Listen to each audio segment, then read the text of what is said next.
Good morning. Last week, we talked about seeing and believing and the importance of knowing not only with our minds, but with our hearts. Believing in Jesus is always more than just assembling a convincing set of facts. It's knowledge of the special relationship between the Father and the Son, and having confidence in Jesus' ability to heal, transform, and save. It means believing in the teachings of Jesus which we have received in the Bible and through the teaching of those who have been inspired by the Bible. Several of you mentioned, following worship last week, that faith is an important part of believing. I would absolutely agree, and I'm glad you said something because I had already planned to talk about faith today. The 11th chapter of Hebrews is a fine place to go if we're going to be thinking about faith.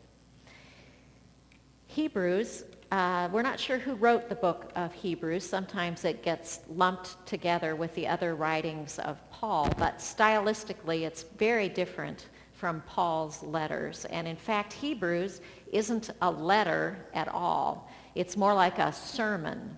The author of Hebrews, and it might have been the deaconess Priscilla, calls it an exhortation. So whoever wrote it, it was written for the second generation of Christians about 50 or 60 years after Jesus' death and resurrection. Some of these Christians had experienced persecution and were discouraged that Christ had not yet returned. Some were falling away from their faith or leaving their Christian communities. The author was writing with encouragement, exhortation, and the conviction that through Christ, Christians have direct access to God. I wish I had written these lines as the beginning of a sermon, but since the author of Hebrews already beat me to it, I'm going to share the opening of Hebrews 1 with you. Long ago, God spoke to our ancestors in many and various ways by the prophets, but in these last days, he has spoken to us by a Son, whom he appointed to be the heir of all things, through whom he created the worlds. He is the reflection of God's glory and the exact imprint of God's very being, and sustains all things through his powerful word. That is great stuff. And it sets up the structure of Hebrews. In chapter 11, we hear about great giants of the faith who have come before. Chapter 11 is sometimes called the Hall of Faith. Chapter 12 talks about Jesus' example. And chapter 13 talks about how then we are to live as Christians. I'd like to focus on chapter 11 and think about what faith looks like for grown-ups. And what does it demand from us? I'm indebted to Bruce Maples for some of these ideas. Hebrews 11 opens with these words that will be familiar to many of you. Now, faith is the assurance of things hoped for, the conviction of things not seen. Faith means being able to see things which may not be literally in front of us. Hebrews 11 gives the example of Abraham, who obeyed God's call and set out even when he didn't know where he was going. And Abraham even had the audacity to believe God's promise that he, Abraham, and his wife Sarah would be the father of a great nation. We're told in verse 11 that Abraham received the power of procreation, which is a pretty diplomatic way of saying that this 99-year-old guy was going to get his 90-year-old wife pregnant. Even the author of Hebrews acknowledges that this is pretty far-fetched. Verse 12 says, "Therefore from one person, and this one as good as dead." descendants were born.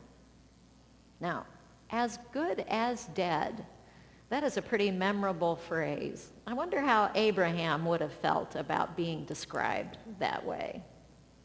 If you're as good as dead, you have no hope, you have no future. How can you have faith if you're as good as dead?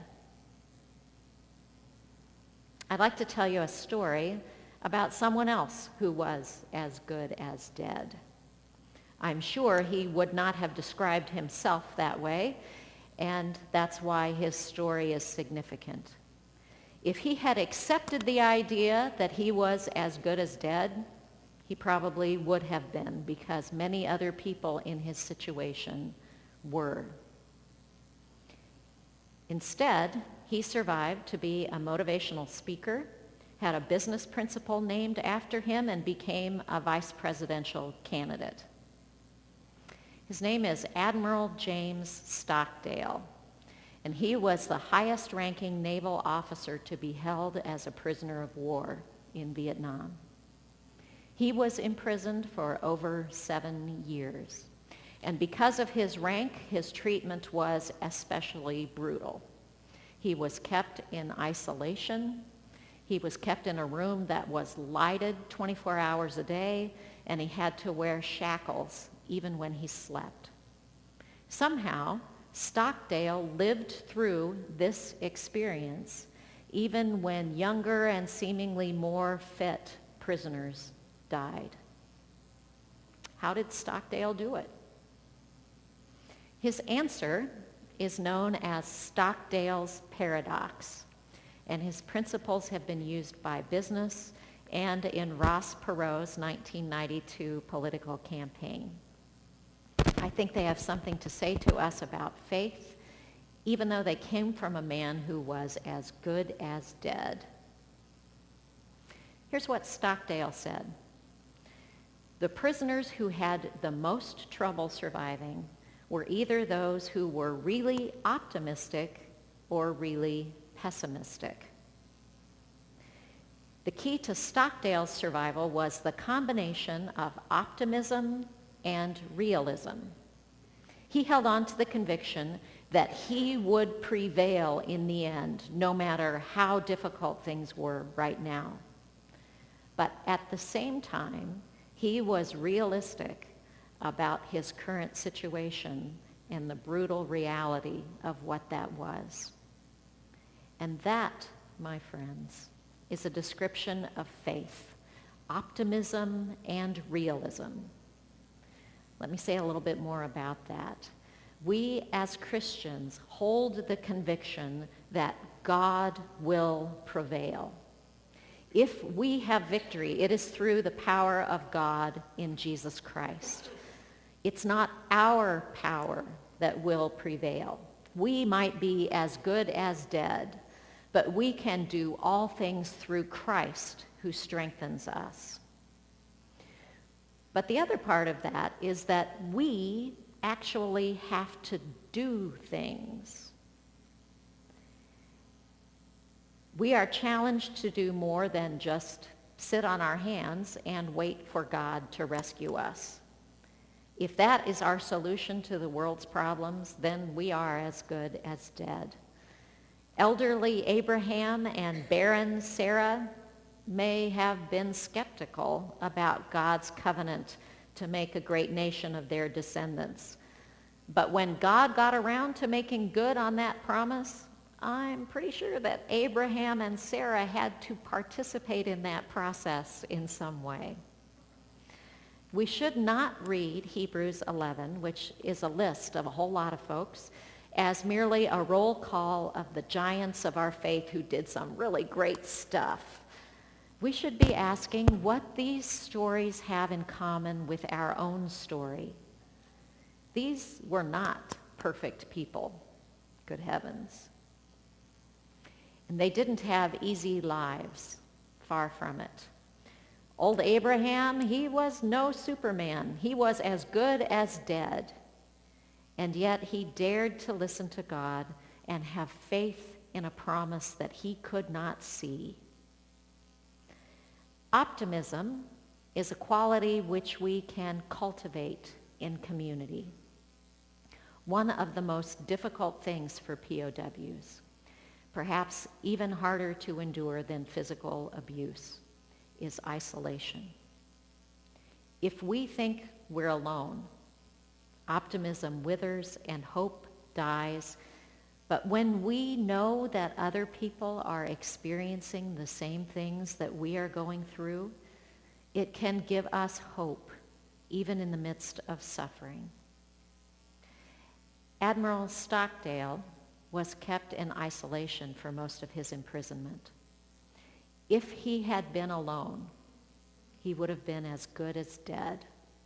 But he developed, with the other prisoners, a method of communication, a tap code of 5 letters in 5 rows, so that he could tap on the plumbing of his cell and get communication from his fellow prisoners. It was a lifeline which kept his hope alive. We will not prevail because we have optimism. We will prevail because God is on our side. But optimism is a gift which we can give to one another along the journey. Stockdale woke up each morning with 3 thoughts. Number 1, I'm still in this horrible place. Number 2, someday though, I am going to get out. And number 3, if that is true, then how do I need to act and what do I need to do today? I think there's great material here for people of faith. We are here in this place, good or bad, our workplace, our schools, our communities, our families, our health. This is our current reality. We might be so discouraged that we think we're as good as dead, but whatever our situation, we have faith that God is calling us to something more, something deeper, something more meaningful that we cannot yet see. If that's so, then what should we do and how should we act today? We don't have to be perfect. We don't have to be superhuman, but we have to work with the conviction that together we can move our current reality closer to God's reality. This is the power of God and the power of Christ, whom strengthens us to do all things.